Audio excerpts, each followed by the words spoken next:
Hello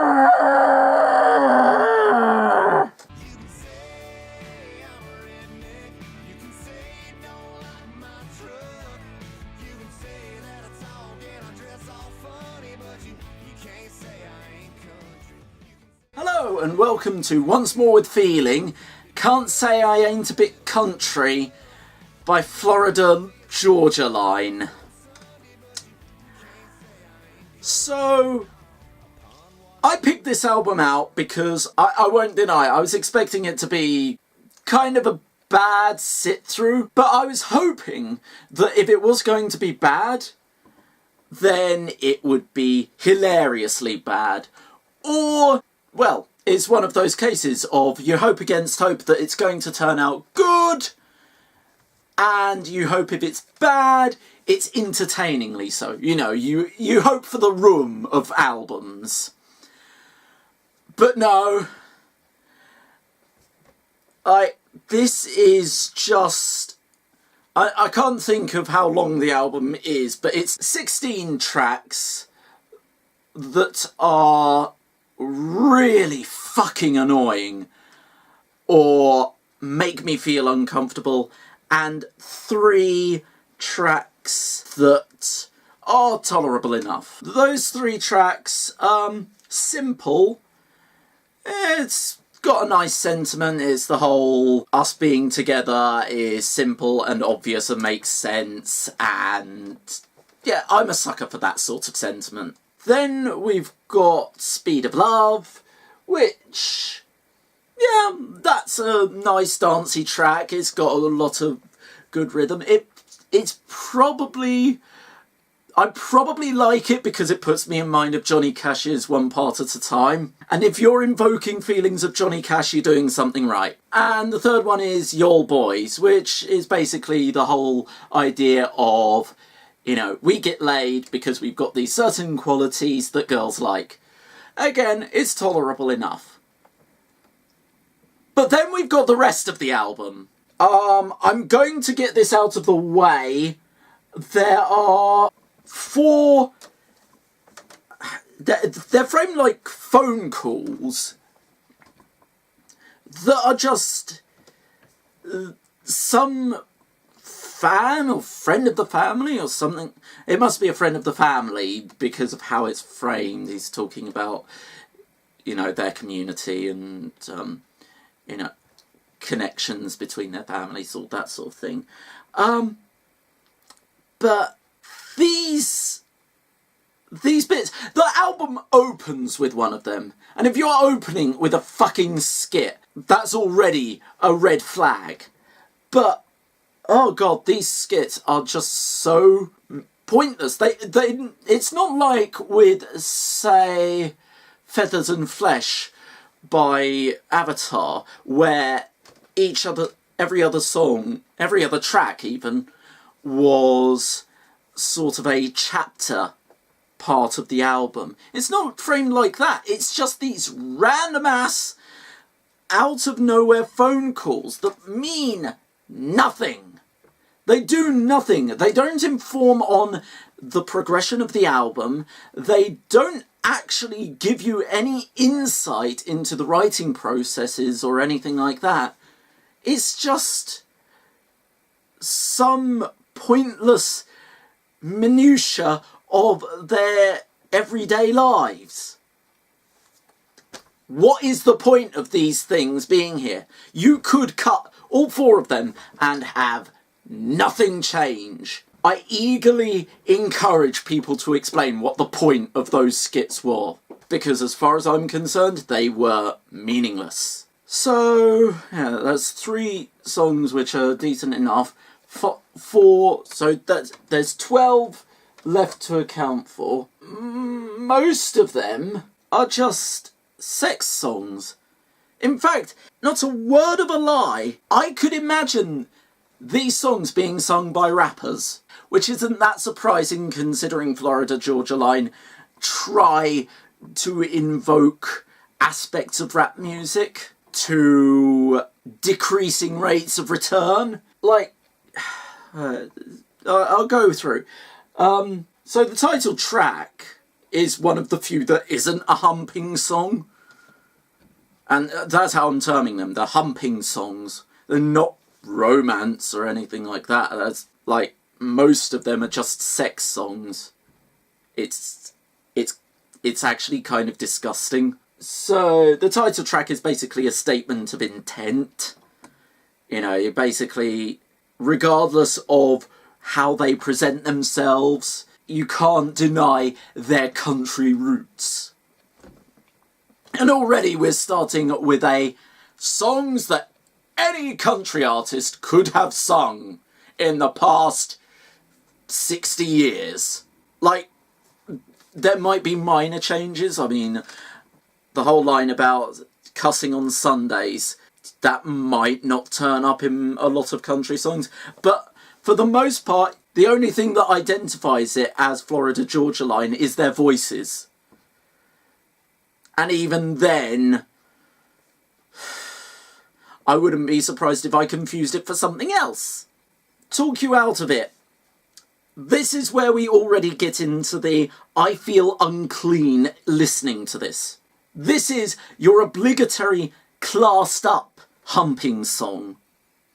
You know, it's using the veneer of a loving, sensual musical ballad, but it's gross. It's actually really uncomfortable to listen to.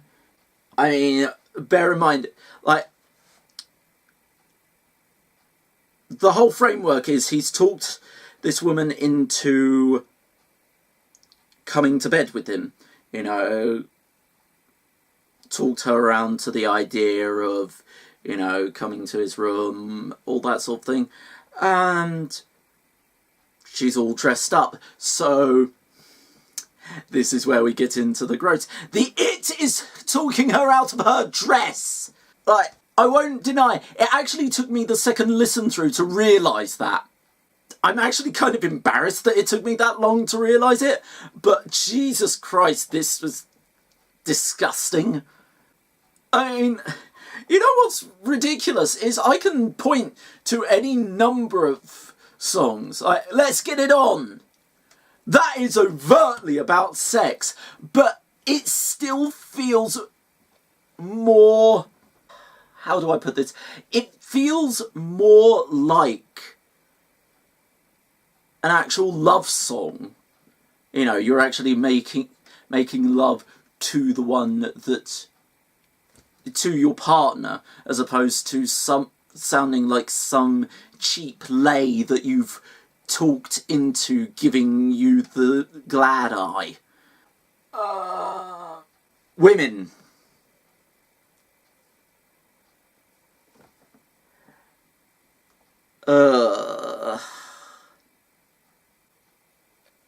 This song makes me want to punch a goat. Why a goat? I have no idea, but that's how violently it makes me react. It's got all the qualities of modern pop songs combined with country songs, including the requisite OOOs that are auto-tuned to fuck. Basically, if you've heard pop music in the last, like, 10 years... You'll have noticed, well, more the last 5 years, but you'll have noticed an increasing frequency of those OOOs. I'm not even going to attempt to imitate them because, ugh. But I'll include a clip so you get what I mean. But yeah, it's basically a, you know, when you were younger, the only woman that even took your attention was your mum. Oedipal much. Or Oedipal much, even. And then you started getting attracted to other women and blah, blah, blah, blah. And, ugh. It just feels like... Oh dear God, that's what it feels like. It feels like the ass song. Maybe not in those lyrics, but certainly in the sentiment. You know, you've got women all around, and they're all for grabbing your attention and all that sort of bollocks that makes me want to puke and apparently punch a goat. And then, oh god, this feels like the elephant in the room. They did a song called People Are Different.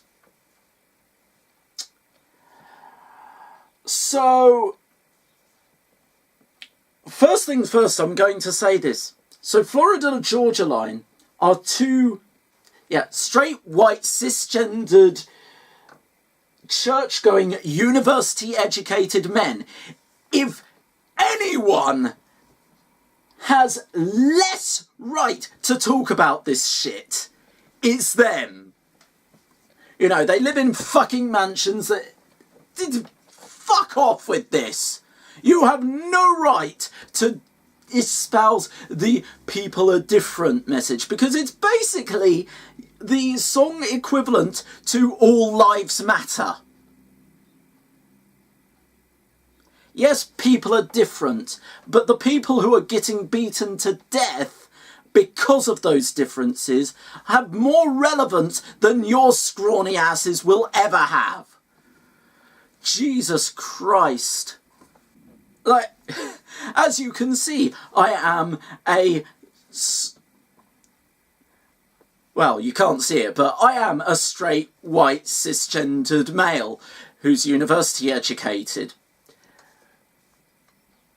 But even I have more right to talk about this shit because of being part of a demographic who have, you know, I identify as a metalhead and a goth. We've got a pretty high profile person who was literally beaten to death because of being a goth. So even I have more right to talk about that shit than you guys, and I wouldn't. Fuck you. Moving on. Oh yeah. The next song. Next, we've got the song Told You. A song that initially couldn't be any more cookie cutter generic if you tried. But then there's this one line. One particular line.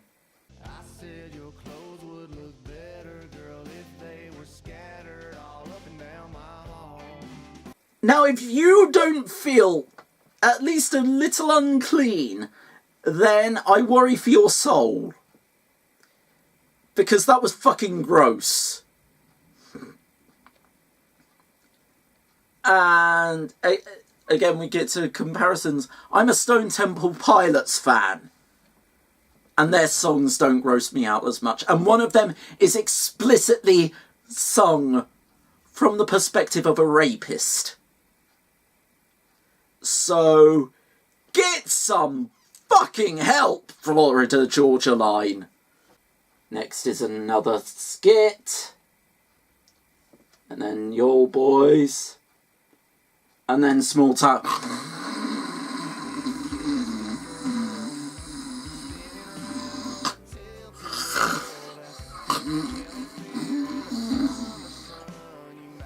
Huh? Oh yeah, this is a dull slog that really does nothing for me. Small Town tries to glorify coming from buttfuck nowhere. And yeah, it just yeah, where were we? Next. Sitting Pretty.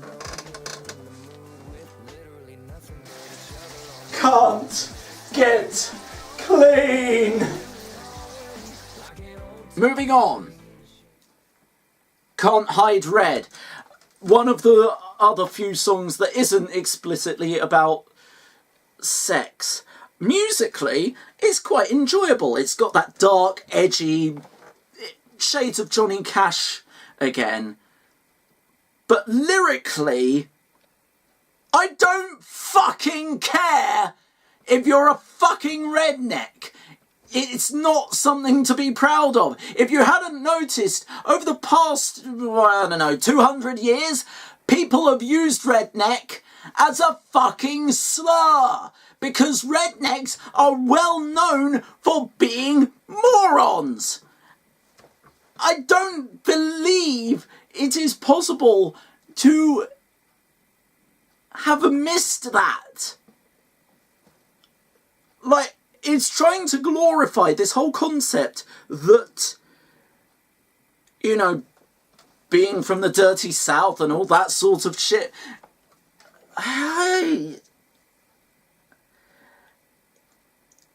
No! Fuck off! Moving on, Colorado. I got nothing. This song did nothing for me. I actually could not write any notes about it. It left no impression on me. So, moving on. Oh god. Next, It's Like You Never Had It. Now, on face value, you'd think that was just a, I'm going to love you like you've never been loved before, like you've actually got someone who gives a damn about you and all that sort of thing. But no, it's another sex song. You can't kid me about that. It's another fucking sex song.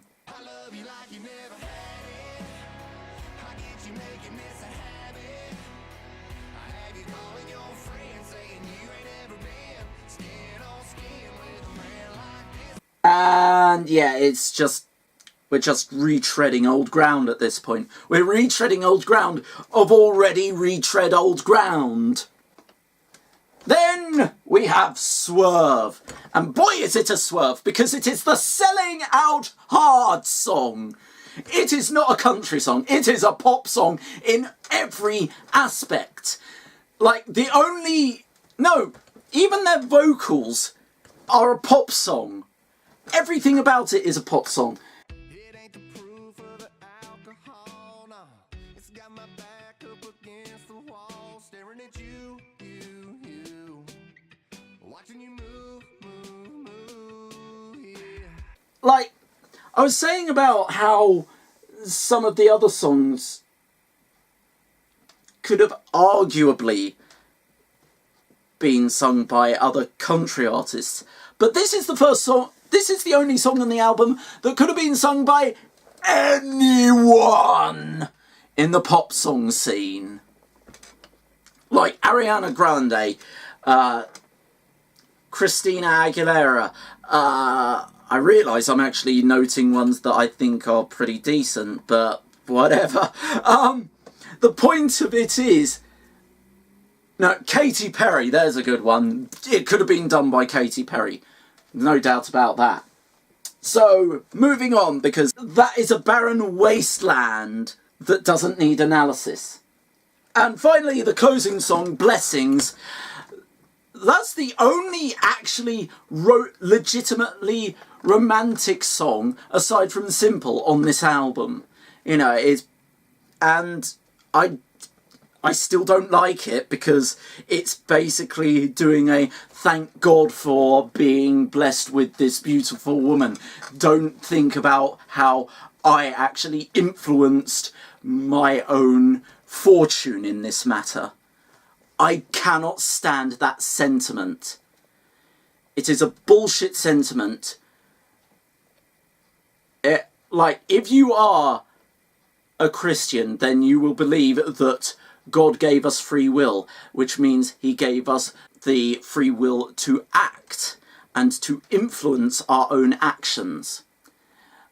I don't believe in blessings, I just believe in making our own fortune. So this song is completely anathema to my own personal ideology. Like, I do believe in a certain level of the concept of luck, but more in an abstract, absurdist sense, where, you know, the moment you realise that everything is absurd, the quicker you can just move on with your life. But yeah, this song is just... So... yeah, I'll just move on to closing thoughts. This album was a waste of my time. It would probably... there are Florida Georgia Line fans I've spoken to who find a good chunk of this album to be bad. So I don't see how it can satisfy anyone's needs. Can't Say I Ain't a Bit Country gets 0.166 recurring out of 5, which I think makes it even worse than when I reviewed Marilyn Manson's last album. So that's pretty shit going. But anyway, that's it for this review. It's very simple to say, I hated this album.